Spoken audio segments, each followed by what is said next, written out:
Ma mère m'a forcée à faire de la chirurgie plastique pour faire de l'argent. Je suis sûre qu'au moins une fois dans votre vie, vous voulez être célèbre et riche comme tous les artistes et les interprètes sur scène avec des lumières colorées qui les éclairent. Mais pour obtenir ce projecteur, il faut sacrifier beaucoup de choses, comme sa santé ou même sa propre vie. Je suis la fille qui connaît très bien cette vérité, et voici mon histoire. Bonjour, je m'appelle Belly, et je vais vous raconter mon enfance particulière. Une enfance où j'ai vécu sous les feux de la rampe, comme beaucoup le souhaitaient. J'ai grandi avec ma mère célibataire, elle était encore jeune, belle et attirante. Elle se souciait beaucoup de son apparence. Dès mon plus jeune âge, on m'a appris à faire attention à mon apparence.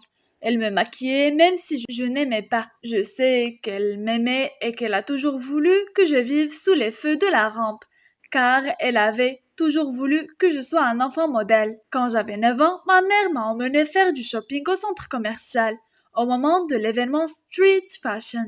Cet événement avait lieu dans tout le pays, et tous les mannequins amateurs et professionnels s'habillaient magnifiquement et venaient poser pour des photos et se produire librement. Cette semaine-là, l'événement a accueilli tous les âges, les plus âgés aux plus jeunes, des professionnels aux amateurs. Il va sans dire que l'ampleur et l'effervescence de ce festival sont impressionnantes. Sur la place de la ville devant le centre commercial central, j'ai vu des gens rassemblés autour des mannequins aux styles et vêtements différents. Ils faisaient des défilés et posaient pour des photos. Cela a attiré l'attention de ma mère, car depuis si longtemps, elle voulait que je sois mannequin. Elle m'a entraînée dans la foule avec les enfants mannequins où elle a vu les enfants qui avaient à peu près mon âge se produire professionnellement. Ils étaient si beaux et si sûrs d'eux dans leurs robes à la mode. Ma mère a commencé à interroger la foule autour de nous et a entendu dire que ces filles étaient bien payées. Son visage s'est illuminé d'excitation. Elle a joyeusement désigné les modèles et m'a dit « Tu les vois ? Elles sont si fabuleuses et sont toutes recherchées. Je crois que tu peux le faire aussi. » Ce soir-là, j'ai vu ma mère s'affairer à passer des coups de fil pour louer des vêtements et trouver des gens, disait-elle. « Chérie, la chance d'être une star s'est abattue sur toi. Demain, je te laisserai te produire sur la place. » Le lendemain matin, alors que la mode de la rue était toujours là, ma mère m'a réveillée tôt et m'a emmenée sur la place. Elle avait même loué les services d'une maquilleuse professionnelle et d'un photographe. Après être restée patiemment assise sur une chaise pendant 2 heures, j'étais transformée en une autre personne. Ma mère m'a attirée dans la foule et m'a ordonné de poser, de marcher comme les autres enfants modèles. Et le photographe me suivait et capturait mes moments. Même si je n'aimais pas être une star et que je voulais juste jouer à la poupée avec des amis de mon âge, j'ai quand même fait ce que ma mère me disait de faire. Pour être honnête, j'avais quelques talents artistiques et ma mère m'a aussi fait prendre des cours de danse, donc poser pour des photos n'était pas si difficile pour moi. J'ai juste fait ce que mon instinct me disait. Un peu plus tard, un homme s'est approché de nous.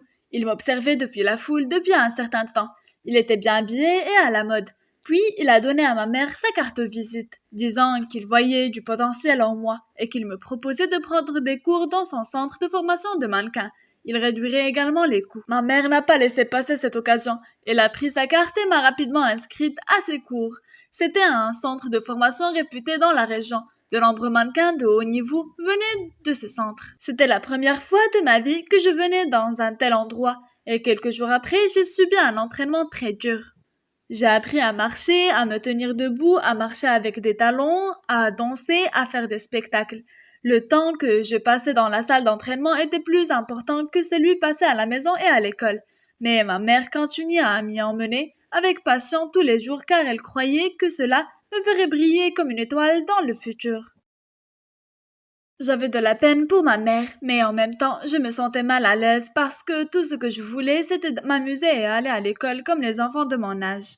Cela n'avait jamais été mon rêve. J'ai commencé à avoir mes premiers défilés, mais j'ai commencé en tant que sous-modèle dans le spectacle.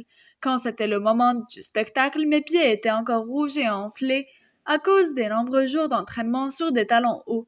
Je ne pouvais même pas marcher droit.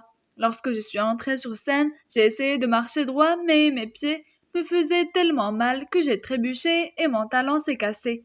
Mais malgré tout, je me suis calmement relevée, j'ai enlevé mes talons et j'ai continué comme si de rien n'était. Au moment où j'ai fait ça, toute la foule s'est levée et a applaudi. J'étais comme le centre du spectacle. Après cet accident, mon nom a commencé à apparaître dans les magazines. et j'ai été félicitée pour le professionnalisme avec lequel j'ai géré la situation. Les vidéos de ma performance sont devenues virales et je me suis rapidement retrouvée dans la liste des meilleurs enfants modèles. De nombreux créateurs de mode et organisateurs de spectacles ont commencé à m'inviter à des défilés plus importants. Mon succès a incité ma mère à investir de plus en plus dans ma carrière. Elle était prête à dépenser de l'argent juste pour que je porte des vêtements qui coûtent des millions, que je fasse des séances de photos haut de gamme pour apparaître dans les journaux et les magazines, ainsi que pour que je me produise à davantage d'événements. Même si j'ai commencé à porter des événements coûteux, je n'aimais toujours pas ça car on me forçait à suivre une routine difficile et douloureuse que je n'avais jamais vécue. Alors que les amis de mon âge pouvaient manger des pizzas ou du poulet frit en toute insouciance, je devais suivre un régime strict élaboré par un professionnel qui me faisait mourir de faim après des heures d'entraînement épuisantes. Je devais aussi m'entraîner beaucoup, parfois jusqu'à 1 heure si tardive que je m'endormais dans la salle d'entraînement. Avoir les pieds saignés ou blessés à cause de l'utilisation des talons semblait arriver quotidiennement. J'ai essayé d'échapper à ce cours. J'ai prétendu être malade pour pouvoir rester à la maison ou j'ai imaginé d'innombrables raisons pour ne pas assister à l'entraînement. J'ai dit à ma mère que j'étais trop fatiguée et que je ne voulais plus être mannequin. Mais ma mère m'a toujours encouragée et m'a dit que l'argent que je gagnais en me produisant pouvait nous aider à payer le loyer ou à déménager dans une maison plus grande et plus confortable. J'aimais ma mère. Alors j'ai essayé de supporter la pression. Les années ont passé, je suis devenue une jeune fille de 15 ans. Je suis devenue encore plus belle et gracieuse après la puberté. J'ai commencé à être l'égérie d'un grand nombre de marques. Une célèbre marque de rouge à lèvres m'a invitée à être son visage de marque. Mais ils ont suggéré que si mes lèvres étaient plus pulpeuses, ce serait parfait pour le tournage du produit. Ils m'ont convaincue ainsi que ma mère et les avantages avec les mots rassurants ça va aller. En fait que ma mère a insisté pour que l'on injecte du filler dans mes lèvres pour les rendre plus pulpeuses, afin de les rendre plus belles quand je mets du rouge à lèvres. Même si j'étais effrayée parce que je n'avais jamais subi de chirurgie, ma mère m'a dit que ce serait l'ascension de ma carrière si j'acceptais cette offre. J'ai donc subi ma première modification corporelle. Et comme ma mère l'a dit, la campagne publicitaire a eu un succès massif. La photo de mon visage avec mes lèvres pulpeuses et juteuses a été diffusée dans toute la ville. Après ce succès, de plus en plus de contrats publicitaires ont commencé à affluer. J'ai été invitée à participer à une autre campagne publicitaire dans le monde entier. Cette marque m'a suggéré d'arranger mon nez pour obtenir le look idéal, pour que l'album soit encore plus parfait. Et comme la dernière fois, ma mère a décidé de me faire subir une opération pour réparer mon nez. À cette époque, je n'avais que 15 ans. Comme il fallait avoir au moins 18 ans pour obtenir l'autorisation de subir une chirurgie plastique officielle, ma mère m'a emmenée dans un hôpital clandestin. L'opération a été plus douloureuse que prévu. Mais pour ma mère et pour le succès qui suivrait, j'ai tout enduré. Il a été dit que mon nez avait besoin d'1 semaine pour guérir. Mais 1 semaine plus tard, mon visage était toujours gonflé et meurtri. Le médecin a dit que c'était normal et qu'il ne fallait pas s'inquiéter, même si j'avais encore très peur parce que mon visage a commencé à se déformer et que c'était extrêmement douloureux. Ils m'ont juste donné des analgésiques et des antibiotiques normaux.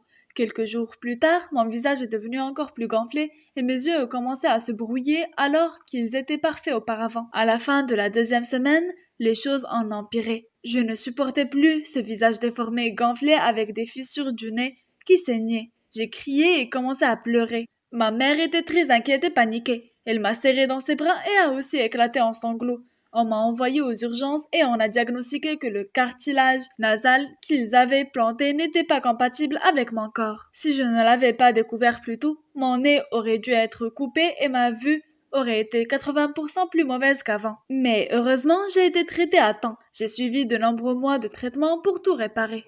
Ma mère m'a regardée avec regret. Elle a immédiatement annulé tous les contrats publicitaires et a passé tout son temps avec moi pour prendre soin de moi.